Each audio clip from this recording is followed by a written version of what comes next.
शिव बाबा ब्रह्मा द्वारा बच्चों से पूछ रहे हैं, यहाँ तुम सवेरे से लेकर बैठे हो,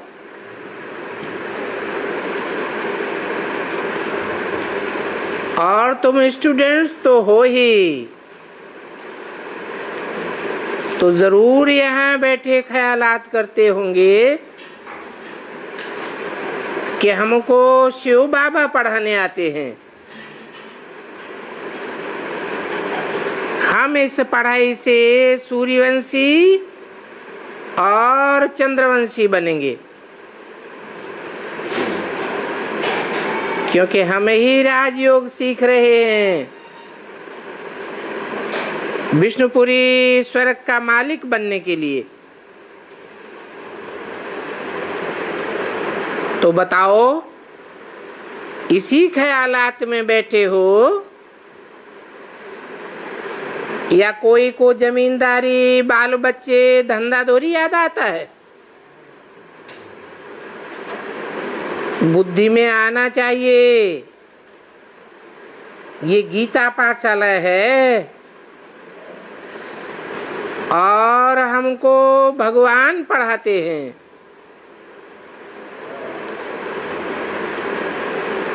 तो हम लक्ष्मी अथवा नारायण अर्थात उनके कुटुंब के भांति बनने वाले हैं।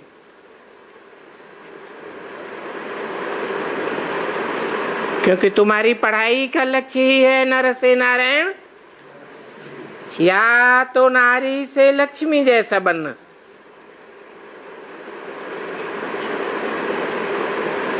और ये राजयोग है, राजाई का योग है। ये राजाई की पढ़ाई दुनिया में और कोई मनुष्य मात्र नहीं पढ़ा सकता, सिवाय एक गीता के भगवान के। तो ये बात तो बुद्धि में आना चाहिए कि हम बाबा से डायरेक्ट सुन करके सूर्यवंशी घराने के मालिक बनेंगे।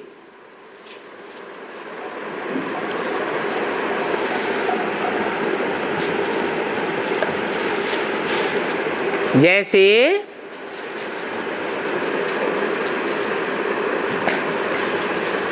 क्राइस्ट से कोई ने सुना होगा डायरेक्ट, तो क्रिश्चियन से कहे गए। बुद्ध से सुना होगा तो कहेंगे हम बौद्ध धर्म के हैं।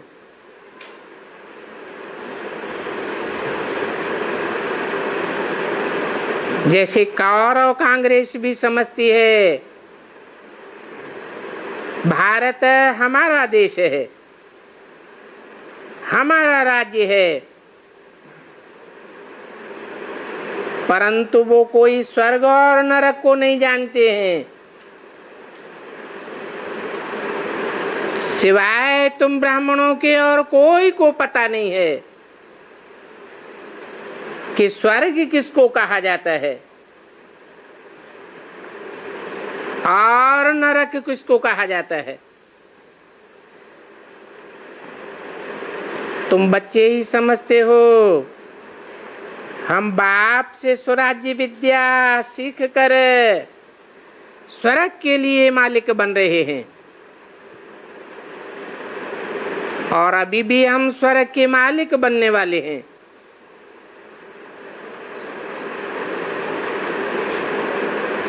दुनिया में ये स्वराज्य की स्थापना कोई करे ही नहीं सकता, क्योंकि कोई भी स्व अर्थात आत्मा को जानते ही नहीं।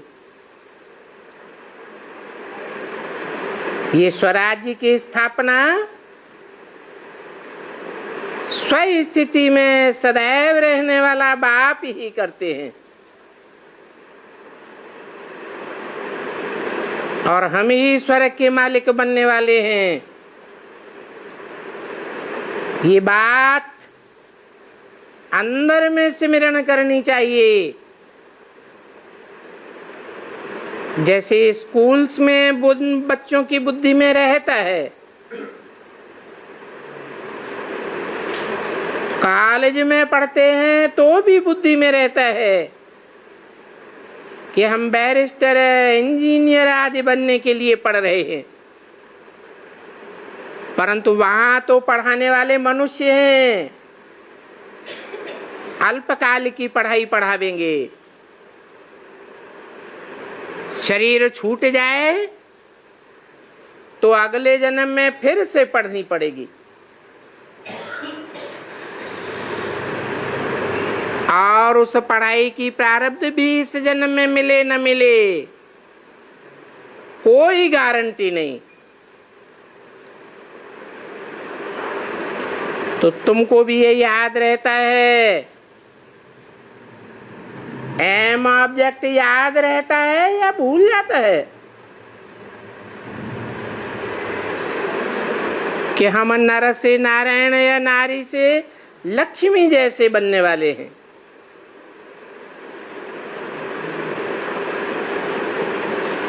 तुम तो बहुत ऊंचे ऊंच भगवान के स्टूडेंट हो, और तुमको ऊंचे ऊंच देवता बनने के लिए भगवान पढ़ाते हैं।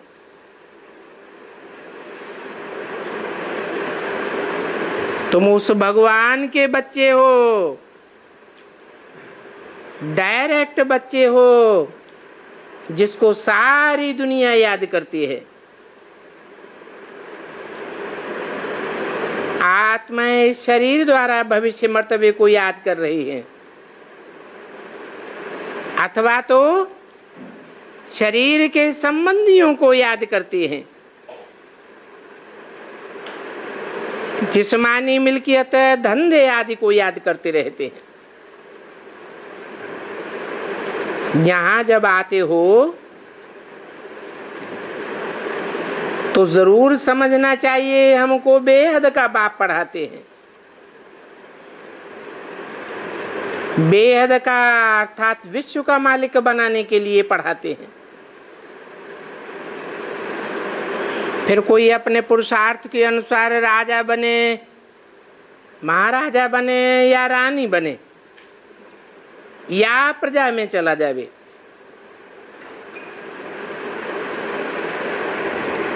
मालिक तो बनेंगे ना।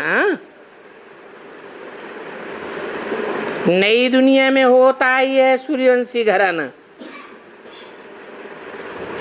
ये बात तो तुम सब समझते हो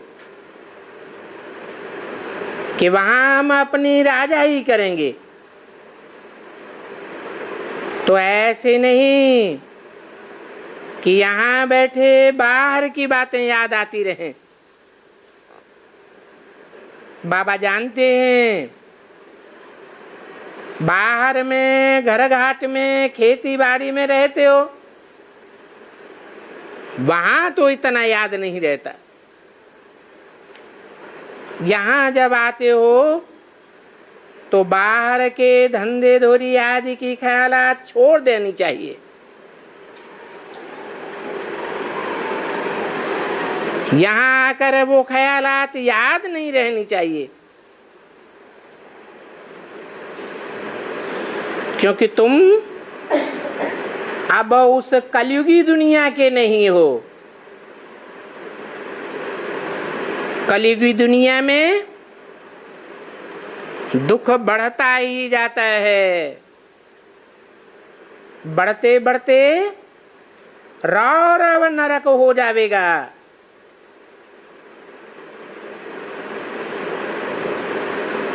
रौरव क्यों कहते हैं? जैसे नाली के कीड़े होते हैं, एक दूसरे को काटते हैं तो रौरे आने लगते हैं।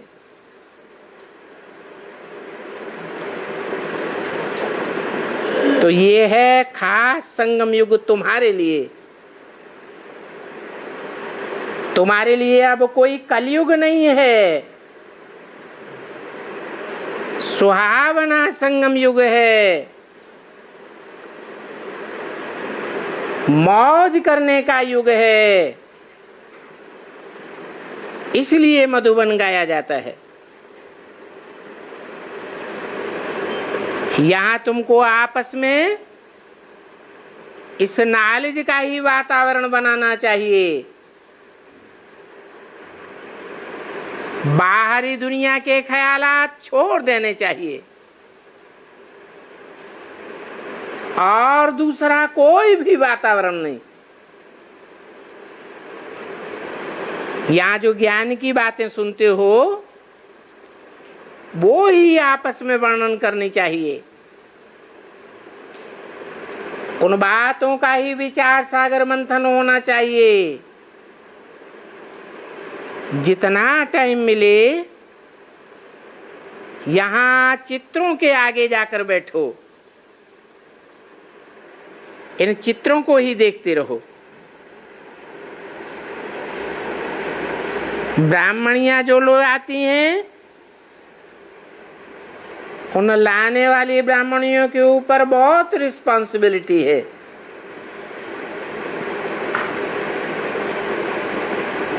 बहुत होना रखना है पढ़ाई का।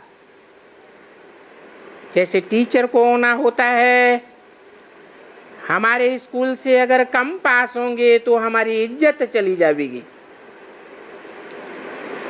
जिसके लिए स्कूल में बहुत पास होते हैं तो उसको अच्छा टीचर माना जाता है। तो यहाँ भी ब्राह्मणियों को पढ़ाई पर पूरा ध्यान देना है,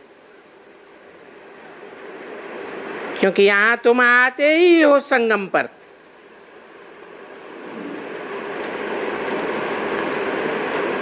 बाहर की दुनिया में तो संगम नहीं कहेंगे,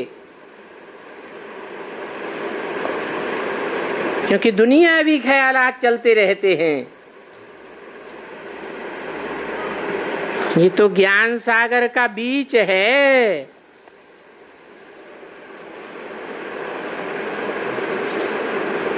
तुम ब्रह्मा कुमारियां तो बाहर गांव और आज में भी जाती हो, वहां समझाती हो ये दुनिया भी कलयुग है।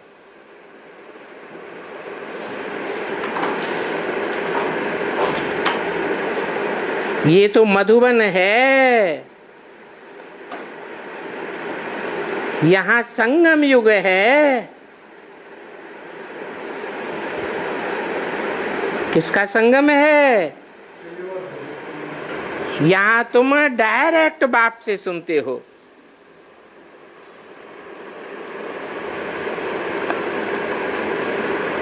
इसलिए संगम युग है। ये मधुबन गाया हुआ है। मधुबन में मुरलिया बाजे, वहां तो ब्राह्मणियां तुम्हें सुनाती हैं। यहाँ तो शिव बाबा सन्मुख समझाते हैं।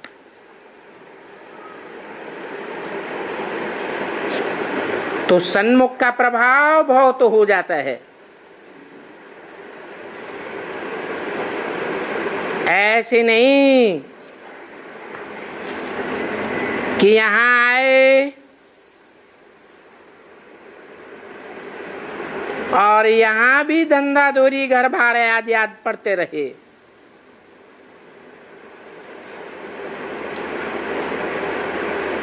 अगर ऐसे करेंगे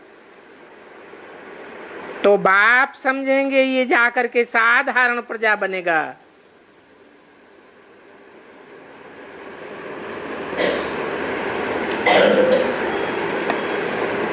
तुम यहाँ आए हो राजाई पद पाने के लिए।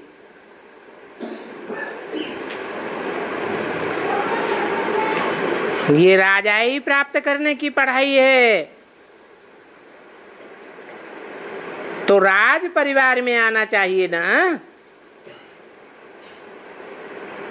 अंदर में ये खुशी रहनी चाहिए। इन बातों को समझाने में ये चित्र भी बहुत मदद करते हैं। इष्ट देवताओं के गुरु आदि के चित्र घर में रखते हैं ना, याद करने के लिए चित्र रखते हैं, परंतु उन देहधारियों को याद करने से कोई फल प्राप्त नहीं होता। भक्ति मार्ग में तो कुछ करते हैं तो नीचे ही उतरते जाते हैं। अब तुम बच्चों को बहुत ऊंचे जाने का पुरुषार्थ करना है।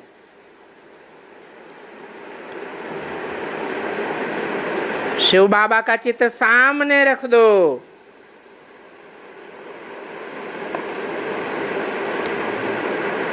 तो बाबा को घड़ी घड़ी याद करने की टेव पड़ जाएगी।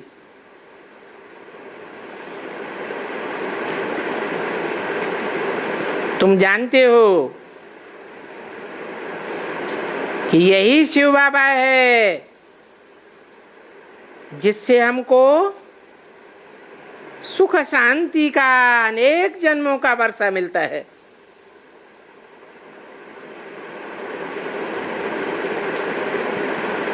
तो कौन सा चित्र सामने रख देंगे? लाल लाइट के गोले का चित्र रखेंगे? आगे तो गुरुओं को, कृष्ण को, हनुमान को याद करते थे।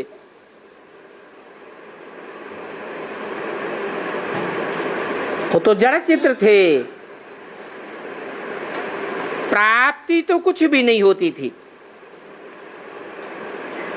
अभी तो बाप चैतन्य में आया हुआ है। शिव बाबा सन्मुख कहते हैं मुझे याद करो।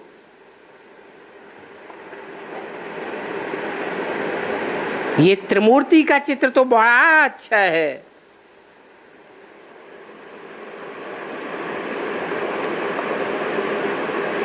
शिव बाबा ब्रह्मा द्वारा हमको ये सुनाते हैं।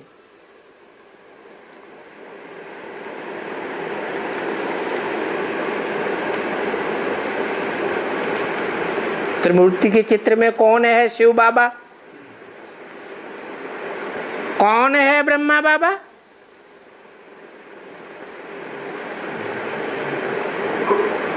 ब्रह्मा बाबा का तो चित्र रखा सामने, सफेद पोश है। फिर शिव बाबा कौन है?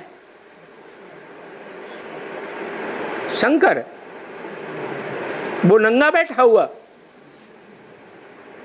मुरली में तो बोला है ये त्रिमूर्ति का चित्र भी एक्यूरेट नहीं है, तुमको तीन मूर्तियों का एक्यूरेट चित्र बनाना चाहिए। वो एक्यूरेट चित्र सदैव पॉकेट में पड़ा रहे।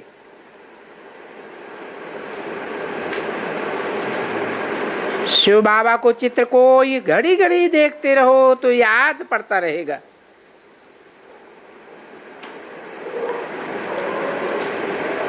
ये बाबा भक्त था तो लक्ष्मी नारायण का चित्र पॉकेट में तकिए के नीचे गद्दी पर रखता था। जहां तहां साथ में भी ले जाता था।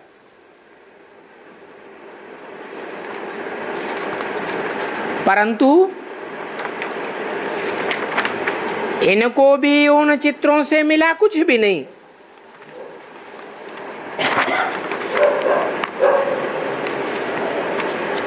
अभी तो ये जानते हैं कि हमको शिव बाबा से बहुत प्राप्ति होती है।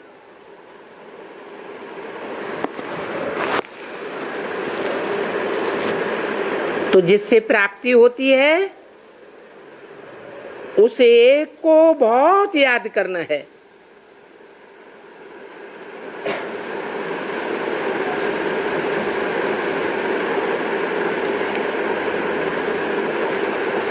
इसमें ही माया सामने करती है। किसमें? ये समझने और समझाने में कि वो शिव बाबा कौन है जिससे प्राप्ति बहुत होती है।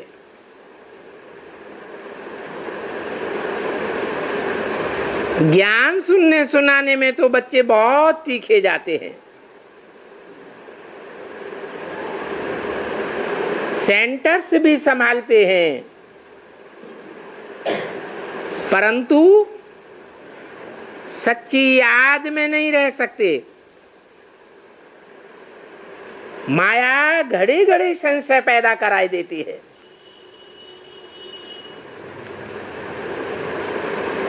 योग में ही माया इंटरफियर करती है। बच्चे कहते हैं बाबा हम भूल जाते हैं। ऐसे कोई नहीं कहते कि हम 84 जन्मों का चक्कर भूल जाते हैं। वो तो कोई मूर्ख भी बच्चा नहीं होगा जो भूल जावे, क्योंकि चक्कर को समझना तो बहुत सहज है, फिर किसे समझना बहुत कठिन है। हा? कौन घड़ी घड़ी भूल जाता है? हैं? शिव बाबा घड़ी घड़ी भूल जाता है।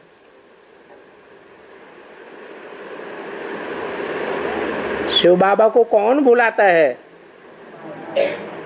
माया भुलाती है। तुम समझाते भी हो कि शिव बाबा आया हुआ है, माया जवाब देती है ऐसा हो नहीं सकता।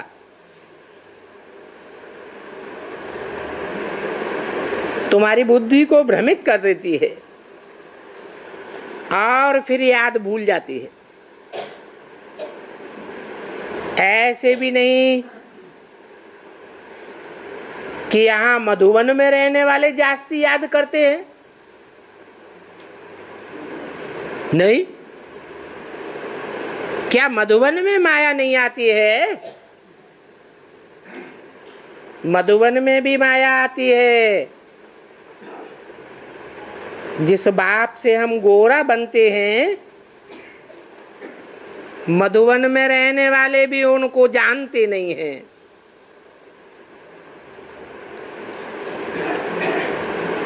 क्योंकि माया का परछाया बहुत पड़ जाता है। तो मूल बात है ही बाबा को याद करने की। बाबा जानते हैं कि बहुत अच्छे फर्स्ट क्लास बच्चे भी याद में नहीं रह सकते। घड़ी घड़ी संशय आ जाता है। योग में रहने से ही देह अभिमान घटता जाएगा और बहुत मीठे बनेंगे। देह अभिमानी होने से मीठे नहीं बनते हैं और ही बिगड़ते रहते हैं।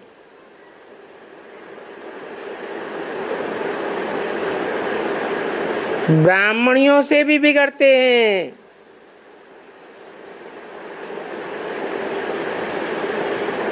बाबा सब के लिए नहीं कहते हैं,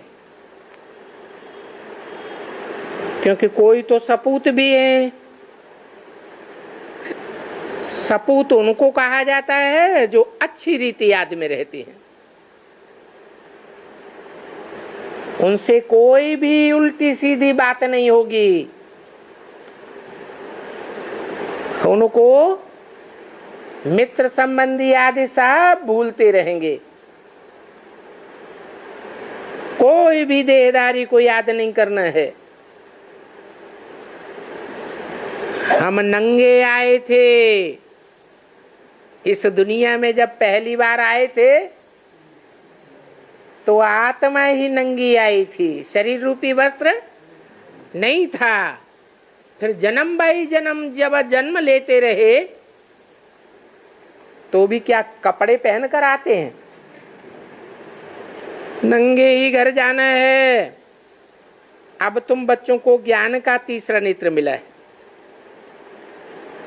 जिस तीसरे नेत्र से तुम अपने घर को भी जानते हो और अपनी राजधानी को भी जानते हो। ये भी तुम बच्चे ही समझते हो कि ये शिव बाबा कोई काला लिंग नहीं है, जैसे मंदिरों में दिखाते हैं। तो फिर क्या है?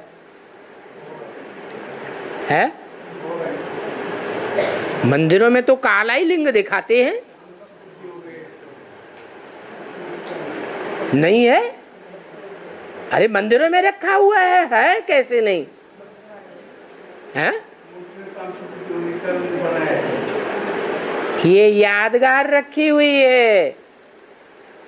किस समय की यादगार है? तो संगम युग में काला था क्या है?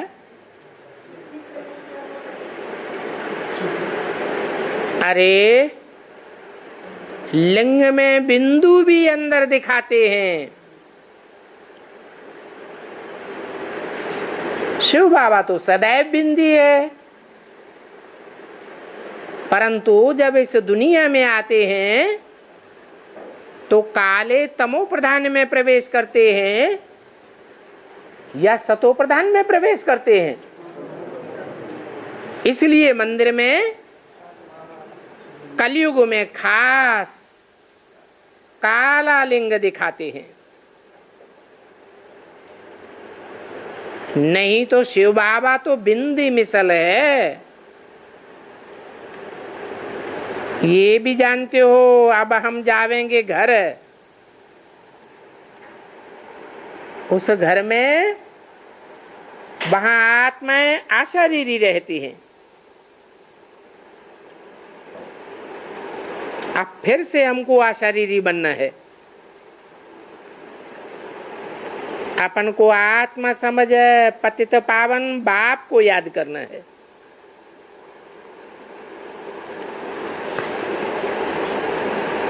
आत्मा क्या है वो भी समझाया है। जैसे परमपिता बिंदी है वैसे आत्मा भी बिंदी है। जैसे परमपिता परमात्मा अति सूक्ष्म है, आत्मा भी अति सूक्ष्म है। बाप भी परमधाम का रहने वाला है और आत्माएं भी परमधाम की रहने वाली हैं। बाप में अपने प्रकार के संस्कार हैं, ज्ञान सुनाने के, और तुम्हारे में भी संस्कार हैं। बाप भी बुद्धिमानों की बुद्धि है, तुम्हारी आत्मा भी मन बुद्धि स्वरूप है। आत्मा अविनाशी है। उस अविनाशी आत्मा में 84 जन्मों का अविनाशी पार्ट भरा हुआ है। वो पार्ट कभी घिसता नहीं है, उस पार्ट का कभी अंत होता नहीं है। थोड़ा समय मुक्ति में जाए तुमको फिर इस षष्ठी रूपी रंगमंच पर आकर पार्ट बजाना पड़ता है, क्योंकि तुम ही ऑलराउंड पार्टधारी हो। ये बात बच्चों को याद रहनी चाहिए। क्या वो बच्चे ऑलराउंड पार्टधारी नहीं है? कौन है? जो और धर्मों में कन्वर्ट हो जाते हैं।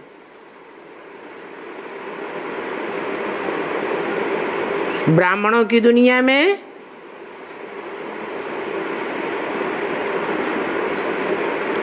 ऐसे बहुत से बच्चे हैं।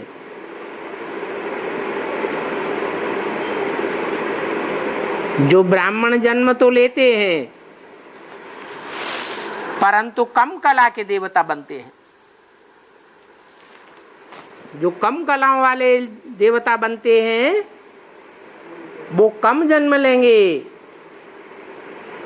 तुम तो 16 कला संपूर्ण बनते हो। परंतु अब घर तो सबको जाना है। हाँ, बाप को याद करने से तुम सतो प्रधान बन जावेंगे। यहां तुमको कोई भी धंधा धोरी आदि नहीं है, क्योंकि तुम यहां पूरे संगम पर हो।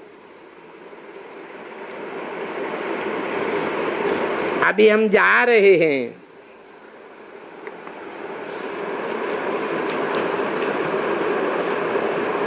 तुम वहां जा करके बिंदु बन करके बैठेंगे तो बुद्धि में रहता है अभी हम जा रहे हैं।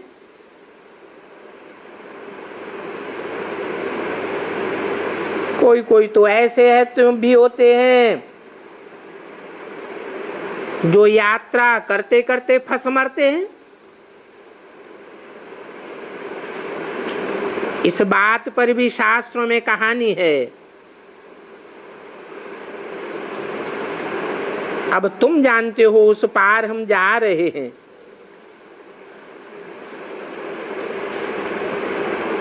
उस पार ले जाने वाला खिवैया कोई कृष्ण नहीं है।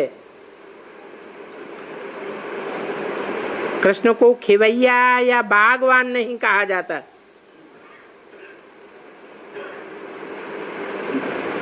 वो इस फूलों के बगीचे का बागवान नहीं है। वास्तव में गीता में भी है शिव भगवानुवाच, परंतु बाद में कोई ने कृष्ण का नाम डाल दिया।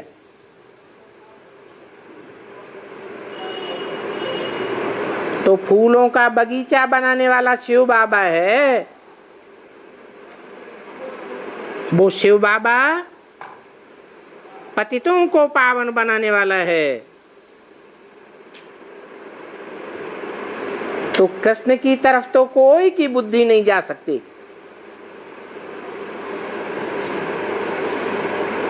कृष्ण कोई पतितों को पावन बनाने वाला नहीं है। ये बात अच्छी रीति समझानी है। कृष्ण की आत्मा अपने अंतिम जन्म में ब्रह्मा के रूप में जन्म लेती है, परंतु ब्रह्मा की कोई पूजा नहीं होती है, मंदिर भी नहीं बनते हैं, मूर्तियां भी नहीं बनती हैं। क्यों नहीं बनती? क्योंकि कृष्ण का झूठा नाम गीता में डाला हुआ है। कृष्ण के फॉलोअर्स ने अंतिम जन्म में ब्रह्मा की दाढ़ी की लाज नहीं रखी, ऐसे ऐसे कर्म किए जो ब्रह्मा का नाम निशान गुम करने पर तुल गए। तो कोई भी मंदिर नहीं है।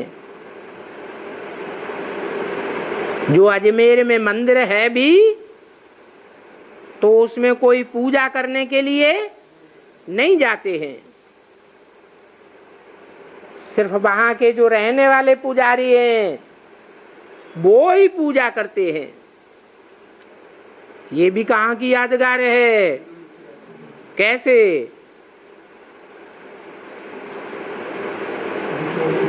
है ब्रह्मा कुमारियों के जो हेड ऑफिस है, उस हेड ऑफिस में जो ब्रह्मा का चित्र रखा हुआ है उसे सारी दुनिया भगवान समझ करके पूजती है या सिर्फ ब्रह्मा कुमारी ही पूजते हैं?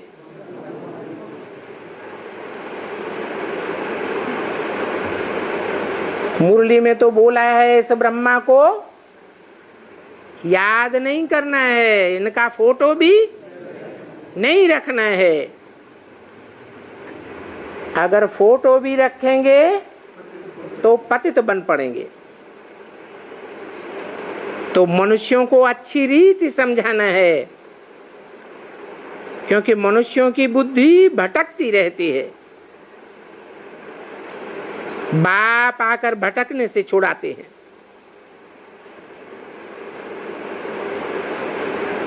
जिनकी बुद्धि कृष्ण के अंतिम जन्म ब्रह्मा की गोद में भटक गई, ब्रह्मा के रूप में भटक गई, वो देह अभिमानी बन पड़ते हैं, 16 कला संपूर्ण आत्मा नहीं बनते। तो बाप कहते हैं अब देह अभिमान छोड़ो, अपन को आत्मा समझ मुझ बाप को याद करो, तभी तुम स्वर्ग के मालिक बनेंगे। ये बातें भूलनी नहीं चाहिए। यहां तुम बहुत अच्छा रिफ्रेश होकर के जाते हो, फिर जाकर के बाहर अनुभव सुनाते हो, परंतु बाहर जाकर के फिर वैसे के वैसे ही हो जाते हो। मित्र संबंधी आदि का मुख देखा और एकदम लुभायमान हो जाते हो। तुम बच्चे तो आशिक हो ना एक बाप के, तो काम काज करते भी मुझ माशूक को याद करते रहना चाहिए, तभी तुम ऊंच पद पावेंगे। अगर आप पुरुषार्थ नहीं कर पावेंगे तो कल्प कल्पांतर पुरुषार्थ नहीं करेंगे। तुम कहते हो ना हम डबल सिरताज बनेंगे, तो कैसे बनेंगे? यहां डबल जिम्मेवारी धारण करेंगे तब तो डबल ताजधारी बनेंगे। कौन कौन सी डबल जिम्मेवारी? एक सेवा की जिम्मेवारी और दूसरी पवित्रता की जिम्मेवारी। पुरुषार्थ नहीं करेंगे तो सिरताज भी नहीं बन सकेंगे। यहाँ बच्चे आते हैं तो झरमुई झगमुई में टाइम वेस्ट नहीं करना चाहिए। पुरुषार्थ के सिवाय यहाँ तो और कुछ भी नहीं है। सिर्फ तुम्हारा दिलवाला मंदिर यादगार है।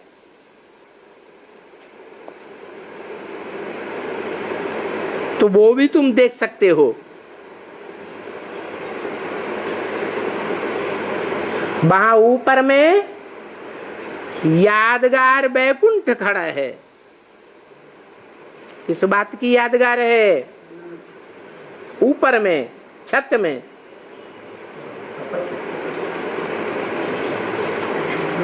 कि पुरुषार्थ करते करते जब तुम ऊंची स्टेज में जाते हो तो स्वर्ग का अनुभव करते हो। झाड़ में भी तुम्हारा पुरुषार्थ क्लियर है। नीचे फाउंडेशन में तुम राजयोग में बैठे हो। ऊपर में राजाई खड़ी है। हूबहू जैसे मंदिर बना हुआ है वैसे ही यह चित्र है। अब ये मंदिर जिन्होंने बनाया है वो तो बिल्कुल नहीं जानते। अहमदाबाद में भी बड़े बड़े साहूकारों की कमेटी है जो बहुत खर्चा करके मंदिर बनवाते रहते हैं। बाबा ने कहा था अहमदाबाद में जाओ, मंदिर के जो ट्रस्टी जैनी लोग हैं उनको अपना दिल वाला मंदिर पर बनाया हुआ किताब दे करके समझाना है। उनसे पूछो ये किसका यादगार है। शिव बाबा हमको फिर से वही ज्ञान दे करके स्वर्ग का मालिक बनाए रहे। अभी इस कलयुग का विनाश होना है। ऐसा कब कोई ने समाचार नहीं लिखा है कि मंदिर बनाने वाली कमेटी को निमंत्रण दिया, बा उनके पास जाकर के समझाया, उनको बताया ये तो समझो सही कि मंदिर में कौन बैठे हैं। ये आदिदेव आदिनाथ कौन है? तुम जानते हो कि भारत में जैनियों के छोटे बड़े मंदिर तो सब जगह हैं, परंतु ये दिलवाड़ा मंदिर बड़ा है। परंतु इसकी गहराई का किसी को पता नहीं है।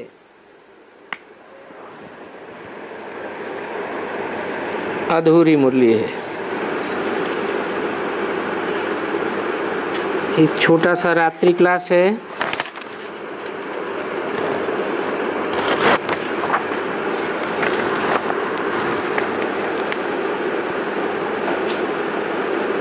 बारह 11/66 का।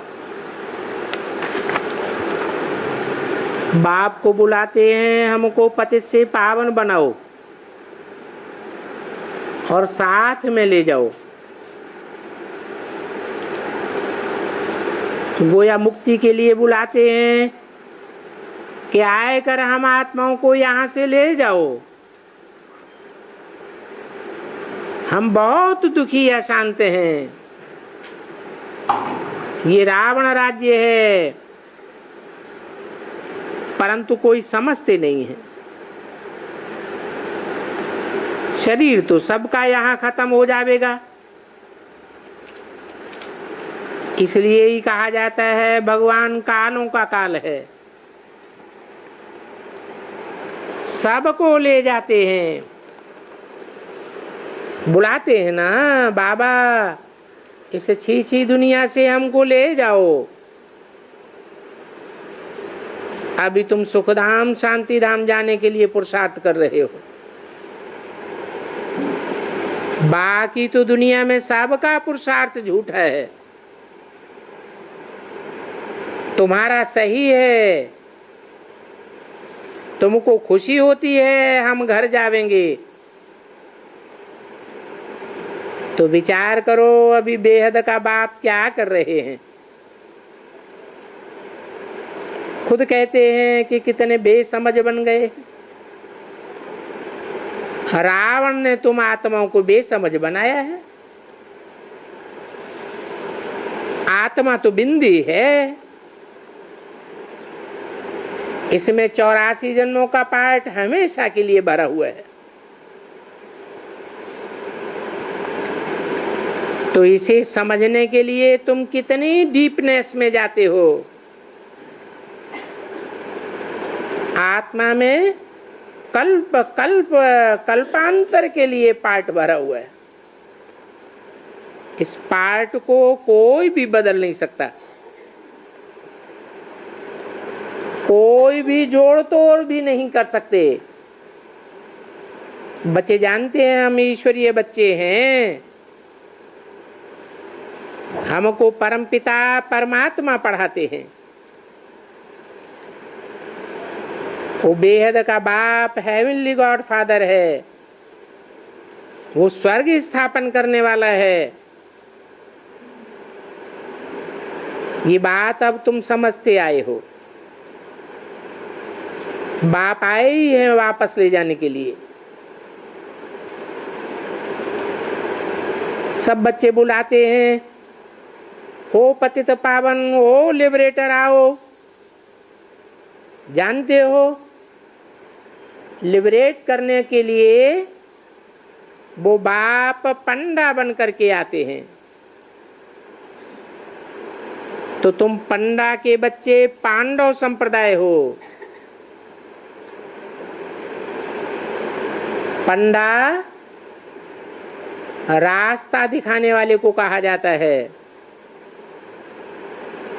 तो बच्चों ने समझा है हमारी पांडव सेना रूहानी सेना है। रूहानी बाप के द्वारा बच्चों को रूहानी ज्ञान मिलता है। ये कोई जिस्मानी बाप नहीं है।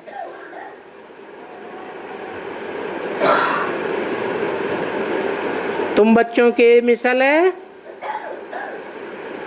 मैं गर्भ से जन्म नहीं लेता हूं। शास्त्रों का ज्ञान तो भक्ति मार्ग का है। तो दिखाया है राम ने जन्म लिया, भगवान ने जन्म लिया, कृष्ण भगवान ने जन्म लिया, परंतु भगवान तो निराकार है, जन्म मरण के चक्र से न्यारा है। बनारस में अनेक प्रकार के टाइटल मिलते हैं। डॉक्टर ऑफ फिलॉसफी आदि आदि। वास्तव में बाप को ही अविनाशी सर्जन कहा जाता है, क्योंकि आत्माओं को इंजेक्शन ज्ञान का लगाते हैं। गाया भी जाता है, ज्ञान अंजन सदगुरु दिया, अज्ञान अंधेर विनाश। कौन सा अज्ञान विनाश हो जाता है? आत्मा जो रंगमंच पर पार्टधारी है, वो पार्टधारी आत्मा जन्म जन्मांतर कैसे अनेक प्रकार के कपड़े शरीर रूपी बदलकर पार्ट बजाती है, इस बात का अज्ञान हो जाता है। बाप आकर जब अंजन लगाते हैं तो 84 जन्मों का पाठ बुद्धि में बैठ जाता है, तो आत्मा सोझरी बन जाती है, अज्ञान अंधेरे का विनाश हो जाता है। तो आत्मा ही पतित तमो प्रधान बनती है। जैसा सोना होता है वैसा ही जेवर भी बनता है। तुम्हारी आत्मा सत्युग में सतो प्रधान थी, तो तुम कितने सुंदर थे, जो आज भी देवताओं का इतना श्रृंगार करते हैं। तुम सच्चा सोना थे। फिर जन्म बाई जन्मालाएं पड़ती गई। कौन सी खाद पड़ी है? विकारों की खाद। सत्युग त्रेता में कहाँ विकार होते हैं? वहां जन्म बाई जन्मालाएं पड़ती है या नहीं पड़ती है? कौन सी अलाय पड़ती है? हाँ, जो कमजोर आत्माएं हैं वो परमधाम से आती हैं, ढेर की ढेर हमारे संग के रंग में आती रहती हैं। हम उनके संग के रंग में रंगते जाते हैं। तो ये संग के रंग की खाद पड़ती है।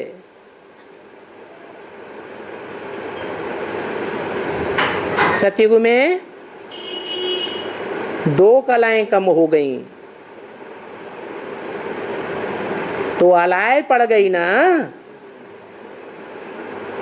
अब कोई भी कलाएं नहीं रही है कलयुग में।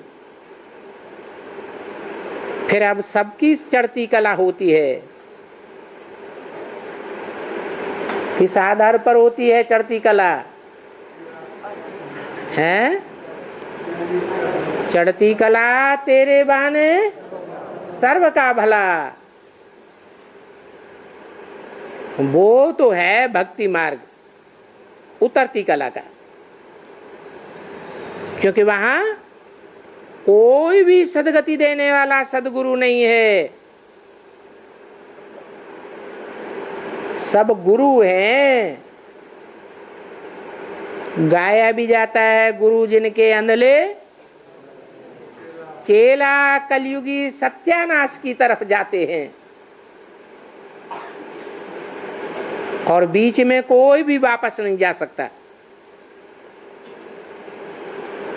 जितने भी धर्म स्थापक आते हैं सब संग के रंग में तमो प्रधान बनते जाते हैं, और हम संगम युग में ऊंच चढ़ते हैं। किस आधार पर? एक शिव बाबा, दूसरा न कोई। हम जानते हैं कि शिव बाबा ऐसा है जिसको कोई भी संग का रंग दुनिया वालों का नहीं लगता।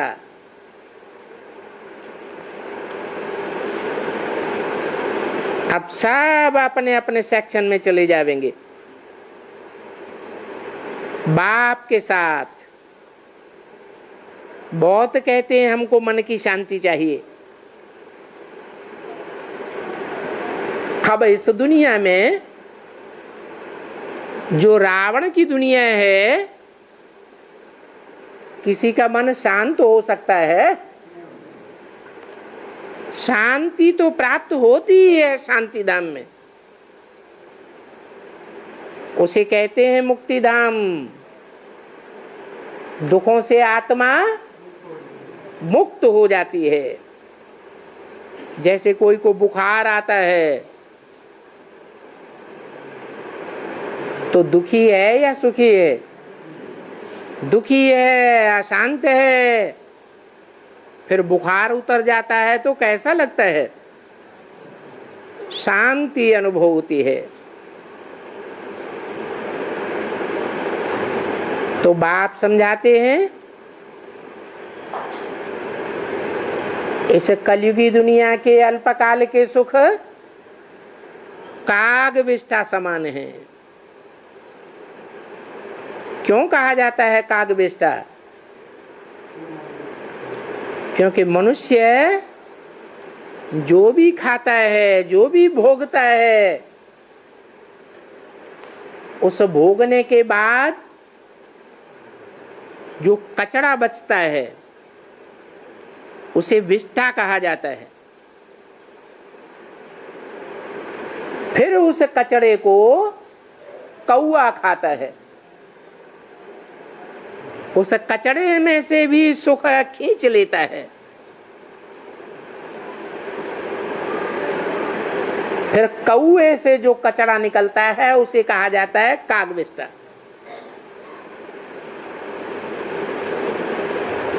इसलिए तुमको ये सुख नहीं चाहिए।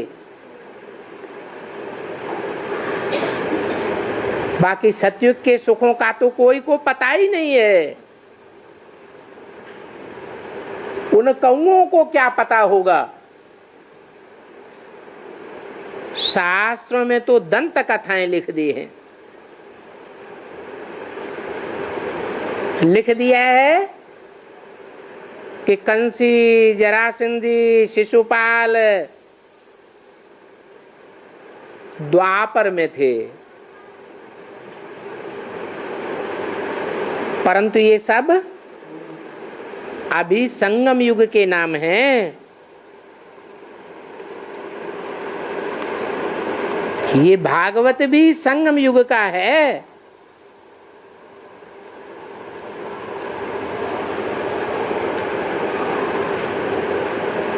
बाबा तुमको अब बहुत समझदार बनाते हैं। पत्थर बुद्धि से पारस बुद्धि बनाते हैं। तुम जानते हो कि अभी तुम गोप गोपियां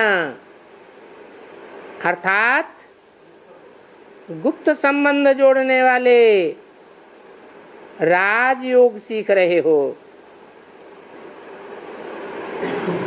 सन्यासियों का तो हठ योग है।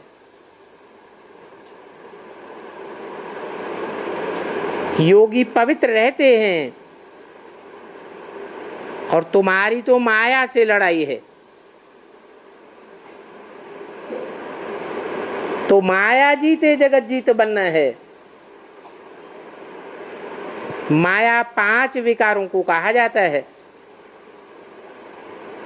तो विकारों पर तुम जीत पाते हो। फिर कहा जाता है माया ते हारे हार, माया ते जीते जीत।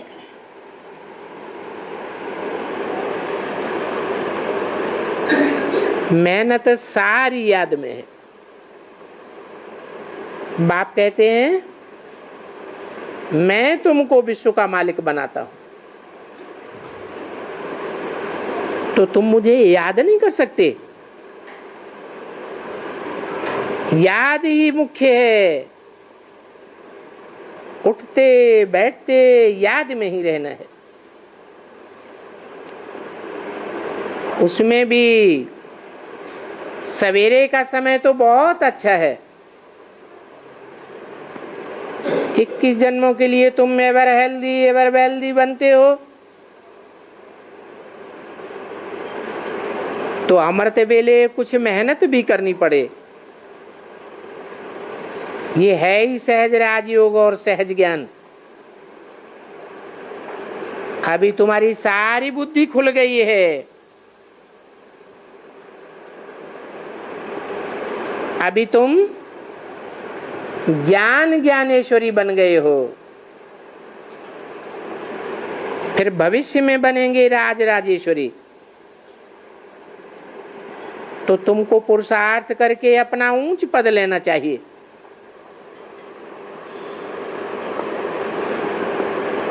ऐसे नहीं कि चलो देखा जाएगा, बनते हैं तो बनते हैं, नहीं तो प्रजापति ही सही। तो बाप कहेंगे ये विचारे हैं, इन विचारों की बुद्धि में बात बैठ ही नहीं है। अभी फेल हो गए तो फिर कल्प कल्पांतर फेल होते रहेंगे। अच्छा, ओम शांति।